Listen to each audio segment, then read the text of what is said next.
Bonfire night, fireworks. It's all because of one man, Guy Fawkes. He wanted to blow up Parliament and the king with barrels of gunpowder. Can you believe it? One man with a crazy plan. Whoa, wait just a minute, young one. One man? Just me? That's not fair. There were 13 of us working together, and it wasn't even my idea, it was Robert Catesby's plan. Take a seat and I will explain. Whoa, Guy Fawkes? Is that really you? So, you weren't the mastermind? No, I wasn't the only one. Let me tell you the real story. Then you can go back in time and set the record straight. Wow, what a story. I'm sure the kids will be so happy to hear this one. Thank you, Guy Fawkes. Bye for now.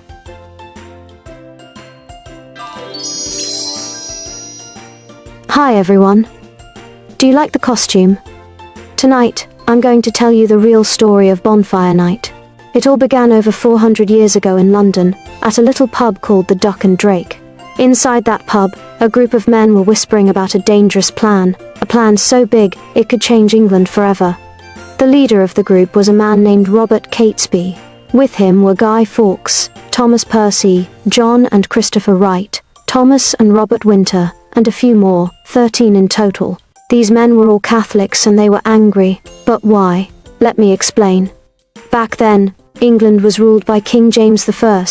He was Protestant, like most of the country. Catholics were treated unfairly. They couldn't practice their religion freely, and some were even punished for it. These men wanted to get rid of King James and replace him with someone who'd support Catholics. Now, here's a twist. King James I wasn't just any king. He was the son of Mary, Queen of Scots, a Catholic queen who had been executed by her cousin, Queen Elizabeth I. You'd think he might have been kinder to Catholics, but he wasn't.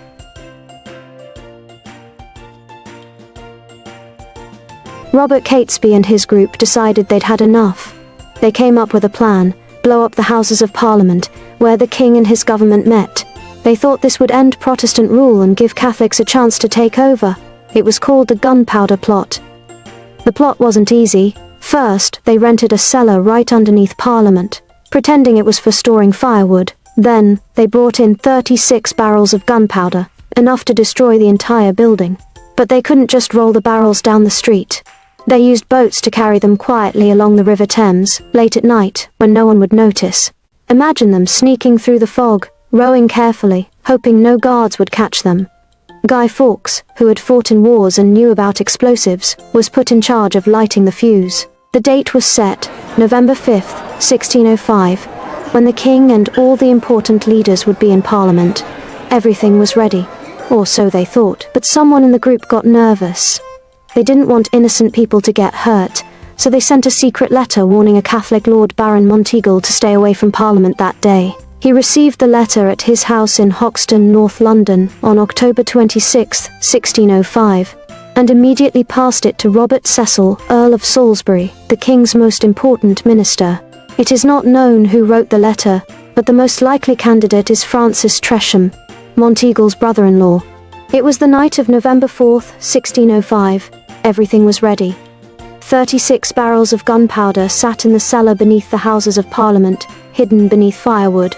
Above them, the most powerful men in England would gather the next day, unaware of the deadly secret below. And there, sitting silently with a lantern in his hand, was Guy Fawkes. Guy was waiting for the signal. His job was simple but deadly: light the fuse and escape before the explosion. He thought it was the perfect plan.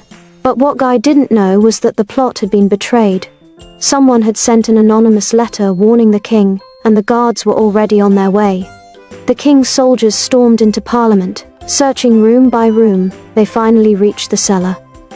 When the door burst open, the guards saw him, a lone man with a lantern, crouched beside the barrels. After being caught in the cellar, Guy Fawkes was taken straight to King James. The king demanded answers. Who were your accomplices? What was your plan? But Guy stayed silent, refusing to betray his fellow plotters. He was tortured for days, his will slowly breaking.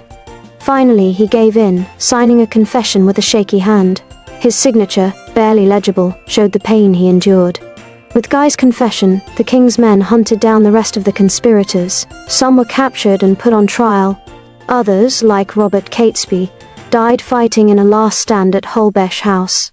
The plot was completely destroyed. After that, people lit bonfires to celebrate the king being safe, and that's how Bonfire Night started. The fireworks remind us of the gunpowder that never exploded. But remember, Bonfire Night isn't just about fun, it's about being safe and learning from history. Guy Fawkes and his friends thought they were doing the right thing, but violence is never the answer.